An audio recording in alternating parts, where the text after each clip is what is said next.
Look at this basket. Lemons, dozens of them, heavy enough to make the handle creak, and every one came off a single tree no taller than I am, in one pot, on a patio. I planted it once. I never replaced it. People buy this fruit every week. The tree that made it cost less than a month of buying it. The reason hides under the soil where nobody looks. Most people believe a fruit tree is a commitment to land. You need a yard, a sunny corner, years of waiting, and usually a second tree somewhere nearby so the first one can set fruit at all. So they don't bother. They keep walking past the produce shelf, paying a little more each season, telling themselves that growing your own is for people with acreage. None of that is true. The trees on this list will fruit in a pot on a balcony, and most of them will do it alone, with no partner tree at all. But the reason this works has almost nothing to do with the fruit you see on the label. Here is where most gardeners go wrong before they even get home. They stand in front of the rack at the garden center and choose by the picture. A glossy apple, a heavy peach, a cluster of cherries. They pick the fruit they want to eat. What they almost never check is the part that actually decides whether that tree will thrive in a pot. The rootstock it is grafted onto, whether it is a true genetic dwarf, and whether it can pollinate itself. 3 quiet details on a small tag. Get those wrong and the prettiest tree in the shop will outgrow your pot, lean over, and sulk for years. Get them right, and a tree the size of a person will feed you. The fruit is the easy part. The roots are the whole story. So let us go under the soil, because that is where the trick lives. When a nursery makes a dwarf fruit tree, they usually do not breed a smaller fruit. They take a full-size, full-flavored variety and graft it onto a special root system called a rootstock.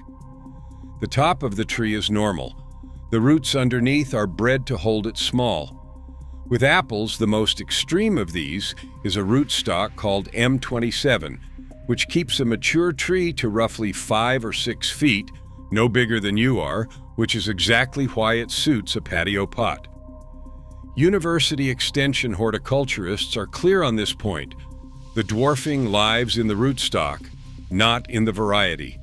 You are not getting smaller apples. You are getting full apples on a tree that politely refuses to get big. And here is the part that sounds almost too convenient to be real.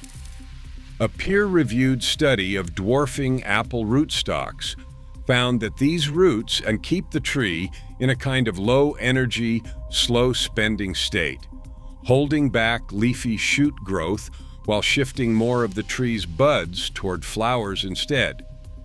Fewer branches chasing the sky, more buds turning into fruit.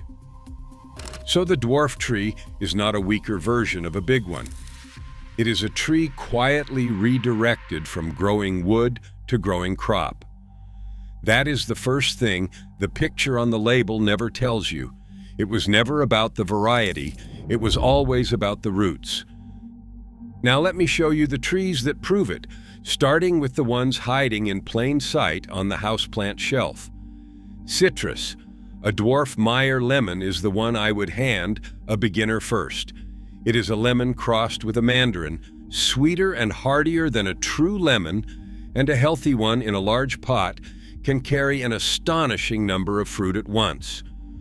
Growers often report a single dwarf citrus in a 15-gallon pot giving something in the range of 30 pounds of fruit in a good year. Frame that however you like, but it is a lot of lemons from one patio plant. Alongside it, 4 more that behave the same way. A Nagami kumquat, small enough for a windy balcony, with fruit you eat whole, skin and all. A calamandine, almost never out of bloom or fruit. A bear slime, and an awari satsuma, one of the easiest peeling, hardiest mandarins you can grow.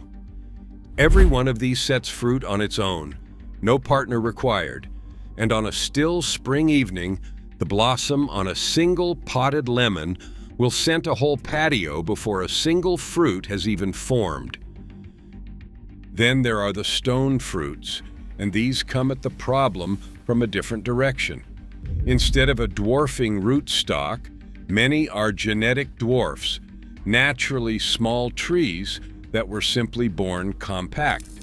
That matters in a pot because their roots are sturdier and they hold themselves upright without a permanent stake. A bonanza or honey babe peach will give you full-size, full-flavored peaches on a tree you can prune with your feet flat on the ground. A nectar babe nectarine does the same. For something tart, a bush cherry like Romeo, Juliet, or North Star will crop in a pot and ask for nothing else. And a genetic dwarf apricot like Garden Annie rounds out the group. Peaches, nectarines, apricots, sour cherries, almost all of them pollinate themselves, which is the whole point for someone with room for exactly one tree. So why doesn't every garden center walk you through this? It isn't a conspiracy. The honest reason is quieter. A standard rootstock tree and a dwarf one can look identical in the pot on the day you buy them. Same height, same little label, same price, and the standard one is often cheaper to grow in bulk. The careful staking and repotting a small-rooted tree wants are not easy to sell in a 5-minute sale. And underneath it all sits a simpler truth. A shop lives on what comes back. Bedding plants you replace every spring, bags of feed, new pots. A tree you plant once and harvest for years is wonderful for you and quiet for the till. The sale rewards what needs replacing. A tree you plant once doesn't. Which brings me to the trickiest group here, pome fruit. A dwarf apple on M27 or a narrow columnar type like a North Pole gives real apples in a pot. A dwarf pear on quince rootstock does the same. But here is the catch most lists skip. Apples and most pears crop far better with a second, different variety nearby to pollinate them. With room for only one, choose a self-fertile variety on purpose or accept a lighter harvest. The tag rarely warns you, I just did. And now the twist that turns the whole worry on its head. Most beginners panic about cramming a tree into a pot, certain they are stunting it. For one famous group, the opposite is true, figs. A fig actually fruits better when its roots are a little confined. The Royal Horticultural Society puts it plainly. Restricting a fig's roots curbs its leafy growth and pushes the plant toward fruiting. Penned in, the fig stops trying to become a forest and starts setting figs instead. Growers with a fig in a 10-gallon or 15-gallon pot often count their crop not in dozens, but in the low hundreds. Pick a compact variety, Petite Negra, Chicago Hardy, Violette de Bordeaux, and that pot is not a cage. It is the reason it crops. The same Mediterranean toughness shows up in a dwarf pomegranate, a heat-loving, drought-tolerant self-pollinator, and in a dwarf mulberry like Isai or dwarf everbearing, which fruits young and long and needs no partner. And for warm gardens, number 15, a pineapple guava, the feijoa, with olive, guava, or loquat as fair alternates. The container was never the enemy. For half this list, it is the secret. None of this is new, by the way. In old courtyard gardens around the Mediterranean, people kept lemons and figs in heavy clay pots for generations, hauling them into shelter each winter and back into the sun each spring. They did it for space and for frost, not for science. But the root science we have now explains why those penned-in, pot-bound trees so often fruited beautifully. The old hands were right. They just couldn't see the part underground. So how do you actually do it, and where do most people quietly ruin it? Start with the pot and resist the urge to go enormous on day one. A fruit tree. Drowning in a giant pot of cold, wet soil it cannot fill will rot at the roots before it ever fruits. Match the pot to the tree. Apples and peaches are happy in something around 20 to 25 gallons. Figs do beautifully in 15 to 20. Citrus prefers to step up gradually. Start near 5 gallons, move to 15, then to 25 as it matures. Pomegranates and mulberries want a large pot in the end. Fill it with a free-draining, soil-based potting mix with a few handfuls of perlite or grit worked in, so water moves through and air can reach the roots. If you can, use a fabric grow bag. The cloth lets the root tips meet air at the edges, which naturally stops them circling into a strangled knot.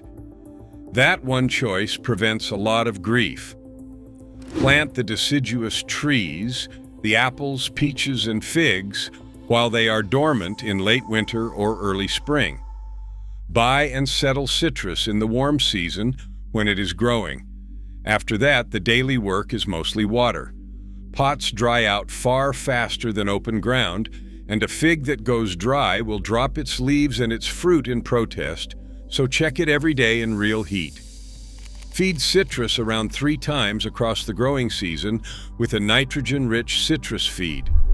Figs ask for very little. Prune lightly in winter and again in summer to hold the size and steer the tree's energy into fruit rather than wood. And if a tree blooms indoors over winter, give the branches a gentle shake or brush the open flowers so the pollen moves. Then there is the one job almost everyone forgets, and it is the real meaning of plant once. Because here is what actually kills a container fruit tree, and it is rarely the cold or the bugs. It is the pot you never refresh. Over 2 or 3 years, the roots circle the walls, the soil quietly collapses, water starts running straight through, and the tree starves in slow motion while you wonder why the crop fell off. The fix is the whole secret behind plant once. Every 2 to 3 years, in dormancy, lift the tree out, and you will usually find a pale, dense mat of roots circling the inside of the pot like coiled thread. Trim that outer ring back and settle the tree into fresh mix. You are not replacing the tree. You are renewing the soil it lives in. Skip it, and even the right tree fades. The other mistakes are smaller but just as common. A pot too big too soon, letting figs or citrus dry to a crisp, leaving tender citrus and pomegranate out in a hard freeze, or roasting them in dry indoor heat, buying a standard rootstock by going off the picture, expecting fruit in year 1, and planting a lone apple with nothing to pollinate it. Simple trees, not mindless ones, which is where I owe you the honest version of that title, because plenty of videos will not give it to you. Not every one of these will truly end your trips to the store, and the ones that do will not do it overnight. Figs, citrus, and mulberries are the genuine self-suppliers. A mature plant in a good pot can carry more fruit in its season than most households actually buy. Peaches, nectarines, pomegranates, and feijoa give you a strong run for their season, even if not the whole year. Apples, pears, and cherries from a single small tree are more likely to cut your buying than erase it, and a dwarf apple may swing between a heavy year and a light one. None of this happens in year 1. It pays off in years 2 through 4 on the right tree, kept watered, fed, and repotted. The drama in the title is real. It just keeps a schedule. So look at that basket again. The same pot, the same small tree, planted once, still giving fruit it has no business carrying. The orchard was never about land. It was about roots, the right tree, and a little patience. Next time I will show you the single dormant cut that pushes a potted fig to fruit harder. stay if practical gardening that makes sense is why you came here.